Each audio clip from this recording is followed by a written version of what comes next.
All right, guess who just stopped by Knowledge Society headquarters, came to visit me?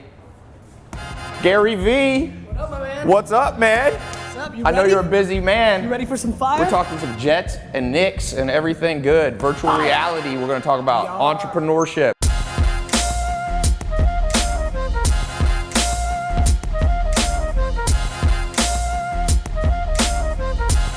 You probably know him if you're an entrepreneur. Got 2 of his books here we're gonna talk about, and also a 3rd one that comes out in just a few months here. I'm gonna do a little giveaway too for people who give the best comment. I'm gonna give 10 or 20 of his new books away. And thanks for coming in, man. Thanks, brother. Yeah, he's headed to the airport, so he was nice enough to pop in here and Make sure to show everybody my second half-court shot that almost Yeah. went in. We were Edit out the first piece of shit shot I took. That will never be seen. But the second one that literally almost went in, make sure that gets seen. That's got a shot. Oh! You ever seen in Spaceballs where he's like, erase that, never show that again? Do you know about Spaceballs? Do you know Spaceballs sequel, which never got made, was called Spaceballs 3, The Search for 2? I still think that's the fucking coolest title ever. I'm devastated it didn't make it. That would have been a good one. No, man, thank you. So let's talk a little bit, your new book. Yes, Ask Gary Vee. And let me just tell you guys, for those of you, few of you who don't know Gary, Gary's a man of many accomplishments. I think kind of popped on the scene at first with, he had Wine TV, which was a show, took a company from basically 0 to 60 million in sales, selling wine by using content marketing, all the stuff that people are doing now. He was ahead of the curve. A lot of people have followed Gary's lead. And that's a big company out of New York. How many employees do you have now? We have 600 employees, New York, LA, San Francisco, and London, and Chattanooga, Tennessee. Awesome. Tennessee. Tennessee. Don't sleep. Yeah, you Don't know, sleep, you know don't one sleep of our, on Nougat. You know one of our buddies who says, who's like, yeah, I'm always bringing Gary down here. I'm telling him this is the new internet. This is the new San Diego. Yeah, He's Ted. such a great guy. He's awesome guy. I love Ted. Yeah. I just brought him up to New York for a big pitch for GE. Oh yeah? VaynerMedia mainly works with, Toyota, Pepsi. Right, big brands. Big huge brands. brands. Yep. We do all the content marketing and the paid execution for social for them. So I brought Ted up for a big meeting with GE, CMO. He was super pumped. It was a great meeting. She's amazing, so it was a lot of fun. Awesome, yeah. CNBC, actually he's gonna make it. CNBC's got a new show called Follow the Leader. Okay. Where they basically what I do on my daily V vlog on YouTube. Yep. And Ted's gonna be in the episode, because that's the main part of the whole episode, pitching GE, so. Super smart guy, sold a company for hundreds of millions of dollars, and now has become a, yeah, text him, tell him. So let's talk real quick here. For those of you watching, one of the reasons, and we'll post the links how you can follow Gary on Snapchat and his YouTube video blog and other places. But, Gary, if you had to sum up your core philosophy of life and entrepreneurship for somebody watching, how would you sum it up? I think the things that most win are self-awareness. I think one of the biggest mistakes, everybody, Meerkat, Facebook Live, Periscope, that audience right now, everybody's watching the YouTube. I think the biggest mistake most of us make is we hope who we are instead of auditing who we are. Okay. Like everybody wants to be somebody. Like, look, I really want to be the fucking quarterback of the New York Jets, but truth is, like, I don't have it like that. Like, I don't have those pieces. And I think everybody believes that they can be an entrepreneur or business person. And the truth is, there's a ton of kids right now who could be the number 2 or the number 3 or number 4. The number 6 guy at Facebook made a fuckload of money. Yeah. And right now, that guy and that gal, because of all the entrepreneurship talk, is trying to start a company. Yes. And so we're living through a time where self-awareness is not being deployed enough because people are chasing a narrative. And so I'm pushing a lot of people to step back and, what are you good at? Like, you're gonna read more books this week than I'm gonna read in my life. You're good at that, but it's the truth. You're good at that, I'm not. It's not how I consume information. So I think, look, I suck at 99% of stuff. I suck shit at 99% of stuff. What I figured out was I'm a salesman, I'm a storyteller, and probably the one little special thing I have, and it's my next philosophy, is I understand where consumers are gonna go, usually before other people. And so I've been yelling about Snapchat for 3 years, and then I watch it. Right now I'm paying attention to Musical.ly. Will it go? Will it not? I'm not sure. Yik Yak a year ago, it didn't go. But Twitter did, and that's why I invested. And Tumblr did, and that's why I invested. And so the reason I started the YouTube show less than a year after YouTube came out was I believed in 2006 that that's where people's attention was gonna go. Right. Ty, when you got set up here, like this is 20 years ago, 15, 10 years ago. Right, yeah, you couldn't Tons do any of of money. this. We didn't have all that, this fucking Amazon tripod, triple fucking screen. Like this cost hundreds of thousands of dollars. The distribution of all this cost millions of dollars. Right. We're living through the biggest technology shift and culture shift of our time. And so I think the principles are pretty pure. It's self-awareness. I think it's work ethic. Yeah. I truly think that I outwork, I think a lot of people are as talented as I am. I think I outwork them. So it matters. Everybody's watching who's gonna say, well, Gary, what about working smart? Cool, me too. Now what, dick? Right? Like, I'm working smart and hard. Right, if you so have now two people what? working Yeah, hard exactly. and So- smart, it's the person who works the and then hardest. and then I think being driven by something bigger. So for me, it's gratitude. I was born in the Soviet Union. I had nothing. I got lucky. And that's what it's, I know a lot of my friends who watch me work hard for 20 years hate when I say I'm lucky, but it's true. I was born in a communist country. During that little one window when I was a kid, America was able to make a deal with Russia and get some people out. I was part of that. And I went from the place where entrepreneurship was the worst to a place where it's the best. I'm grateful for that. And so that drives me as well. Yeah, and I would say there's a great book called The Self-Made Billionaire Effect. And one thing that when I listen to you talk, one of the attributes of highly effective people is they can hold seemingly opposing ideas in their mind without getting confused. So for example, a seemingly confusing idea is it's luck and it's hard work. Some people will say, well, how can you say it's luck and hard work? Well, it's possible for two things to be operating at the same time. I'll tell you the thing that I'm thinking right now. Like while we're having this interview, I don't know how many of you have like separate streams in your brain.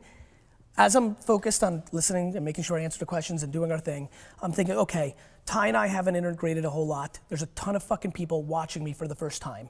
And this is gonna be really funny because I always love my first time to a new audience because there's people that love me and they hate me, and it's based on two opposing views. One, I think I'm as egotistical as it gets. I equally believe that I have more humility than anybody I've ever met. And I'm pushing so hard between ego and confidence and humility that depending on the series of questions that happen in this 20 minutes, 65% of this audience is gonna be like, that's my motherfucker, how do I follow Gary Vee? 35, I'm like, fuck that dude. And I'm always fascinated by that. And so when you bring up that opposing thing, I do think about luck and hard work. I do think I outworked everybody. I do recognize serendipity matters. First of all, you were born a human. Let's start with, we could have been fucking ladybugs. Like, you know how pumped I am that I'm a person? No, This is gonna be the caption. No, seriously. Are you happy you're not a ladybug? No, but wait a minute. I know everybody's laughing right now, but I want everybody to understand something. It's a good all point. of you laughing behind this camera, do you know the math around becoming a human? Like your mom and dad have to have sex at the right 100th of a second, that all that fucking sperm, like the math is insane. So first of all, I'm fucking pumped because I could have been a tree or a basketball or some horse shit like that. Number two, basketball, you're not born. I am sure of that. Like people, like I'm watching the stream right now and people are like complaining like, oh, like this sucks. And like I get fucking 10,000 email a week saying, this didn't work out for me, or my favorite, Uber stole my idea. Fucking ideas. Like I don't even want to get on ideas. Like everybody, like it's only execution, right? Everybody's, let me give you the 30 big ideas. Ready? The smart refrigerator. You want to build $1 trillion business? You want to own 800 of these homes and 7,000 of those cars and 4 sports teams? Here it is. It's called the smart refrigerator. Everybody's gonna have a refrigerator in their kitchen.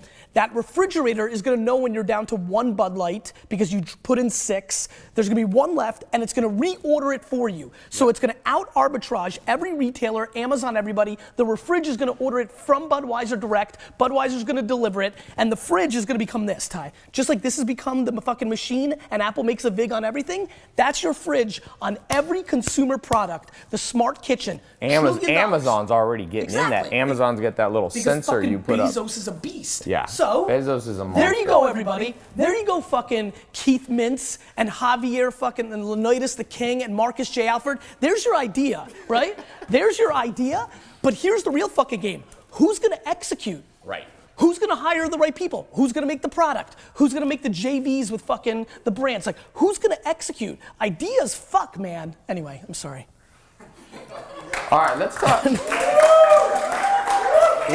It's true. That like, it's just true. What we have to do, I think the problem in this interview is the energy's a little low.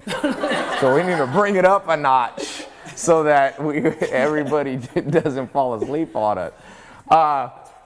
Okay, let's move from, and I totally agree. Ideas are important, but you know that there's actually broker lists you can buy of ideas for like $2 to $5 grand and they're insanely good lists. Interesting. So anything you can buy for $2 to $5 grand is literally worth $2 to $5 grand. But a company that you built that runs the smart refrigerator or personalized medicine is another big one. You can't buy these; they haven't been created. Therefore, like Elon Musk said, I've gotten to hang out. This is my third time with Elon Musk, and one of my favorite Elon Musk quote. He says, "You get paid in proportion to the difficulty of the problem you solve."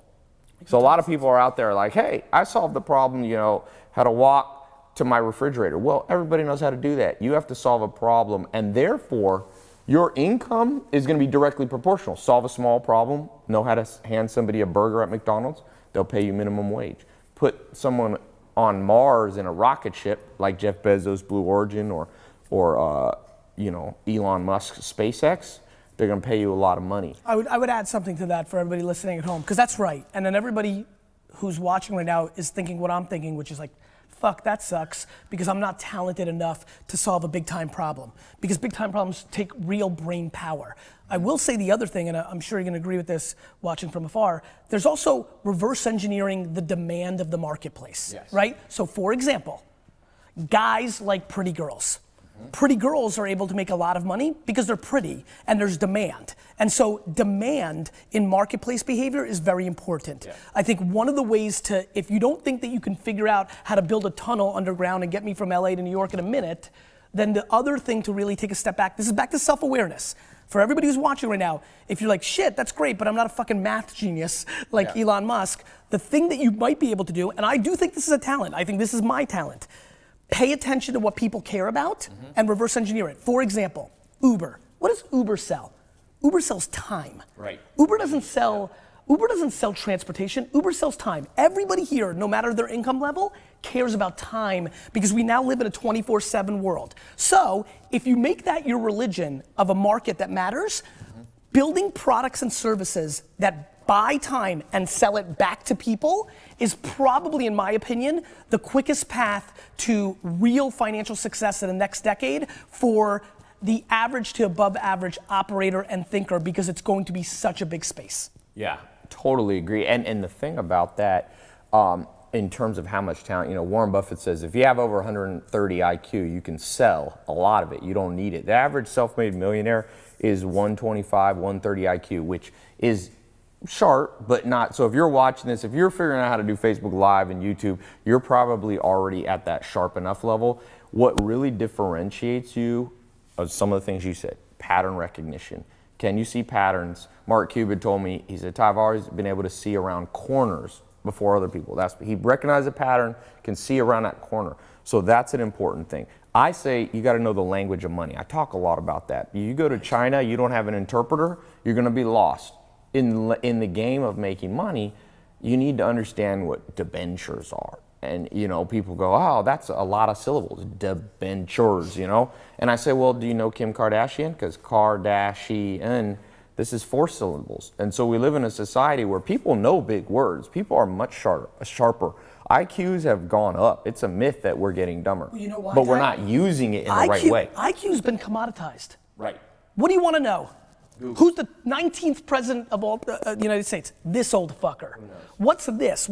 All information is here. To me, we're about to live through a generation of EQ that is going to be so disproportionately valuable because information has been commoditized to some level. Now, what's interesting about readers like yourself, contextualizing, communicating it, consuming it and regurgitating into new packages, that's the holy grail. You're gonna live on that, other people are gonna live on that. To me, people need to bet on their strengths. They need to figure out what is the one, you know what, let's make this practical. I know we have to wrap up soon. Forget about the promotion of the book, I wanna get this off. Find the 5 people that are closest to you in the world. Brother, sister, your homie that you grew up with. Spend a week, not 5 minutes, spend a week making them feel safe for the question you're about to ask them, which is, tell me what I'm good at and tell me what I'm bad at. The 5 closest people to you are not gonna wanna tell you the truth. Like, people that really love you don't wanna tell you the truth, which is why nobody can scale self-awareness, because nobody's gonna tell you to your fucking face, actually, I think you're a piece of shit. Right. Like, your mom's not gonna say that, right? So, spend a week or 2 weeks making those 5 people very safe and tell them, listen, this is what I want. I know that it might cause some friction for a week or 2 with us, but I'll get over it, and then we'll be in a great place. Because if you're able to hear, and this is such an important part of being an entrepreneur, I think, and I'm curious to take your take, I think I'm a great entrepreneur because I only see half glass full, and I'm only optimistic. Like, I have 37 fucking fires and headaches right now. Yet I'm looking at, oh, there's 19 new people that are gonna discover me, 900 new people, 9,000, like, you gotta look at the upside. If you're capable of listening to the good and the bad, eliminating the good, not like making it feel nice, but really focusing on the bad, or really paying attention to the good. If you take 5 people and they all tell you that you're funny, fucking start making fucking Snapchat comedy videos. Like, let me add please, something to this real quick. One of the things that I tell people, I call it your Eulerian destiny, like how to figure out what you should do with your life. And Nietzsche, the philosopher, said the same thing you're saying. He said, you know, the mind is an impregnable fortress. And he said, you find out about yourself through friends. And he added one more that I always tell people, enemies. What your enemy, you know, I once had a guy that didn't like me, a business guy. We were gonna do a deal and it fell through for whatever reason. And he said to me, he said, Ty, I don't like you. I don't like that dude, but he knows how to read. And so he gave me that. And because of that, I can rest assured, when your enemies are like, I'm gonna give you this, that's when you know that's some Ty, advantage you have. That's funny you said that. And I'm gonna miss my flight and I don't give a fuck, because I gotta say this. No, we're gonna get you on your flight. Matt, I hope you're not watching. We're sending Beverly Hills cops in front of you to just clear the way. No, because I have to be on stage in a couple of minutes. Yeah. I'll make it though. I'll run. I read every one of my Amazon negative reviews. Yep. All of them, 3 times. Yeah. I hate when people say people are trolls and doing all the, like, anybody talking negative online. You know, my fans come in and they want to fight. I reread it 4 times. To me, understanding how people consume you and respecting the market needs to trump your own self. For me, the meritocracy of the end user is more important to me than my own self needs, and that's how I reverse engineer. The way I've evolved in my career has been predicated. I'm thrilled for my haters and trolls because they give me context and have allowed me to understand that I was a contradiction. 10 years ago, when you say that comment, opposing views, it would have flew over my head. Yeah. Now I've lived it. Yeah. Now I get it. Look, if the first time you ever saw me, I go on stage and I say, you all suck and I'm the best, you know, I get it.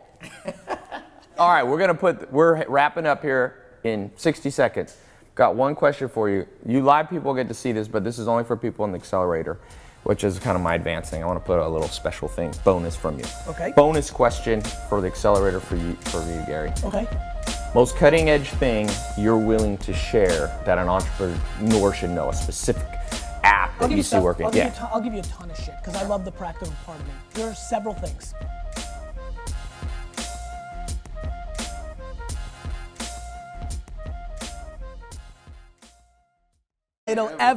I'm devastated I didn't make it. That would have been a good one. No, man, thank you. So let's talk a little bit, your new book. Yes, Ask Gary Vee. And let me just tell you guys, for those of you, few of you who don't know Gary, Gary's a man of many accomplishments. He, I think, kind of popped on the scene at first with, he had Wine TV, which was a show, took a company from basically 0 to 60 million in sales. Almost went in. Edit out the first piece of shit shot I took. That will never be seen. But the second one that literally almost went in, make sure that gets seen. That's got a shot. Oh! You ever seen it Spaceballs where he's like, erase that, never show that again? Do you know about Spaceballs? Do you know Spaceballs sequel, which never got made, was called Spaceballs 3, The Search for 2?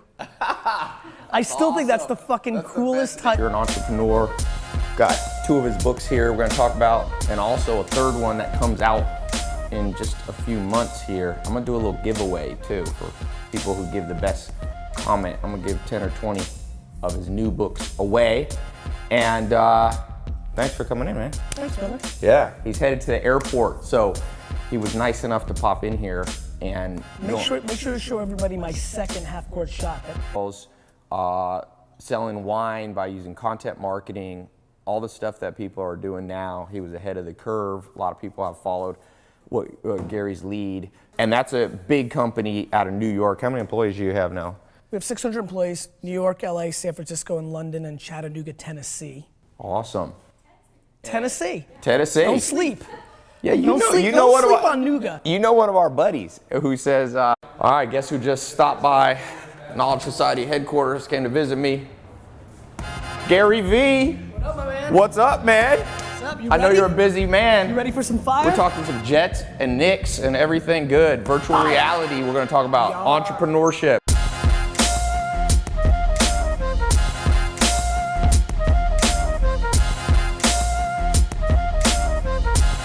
You probably know him if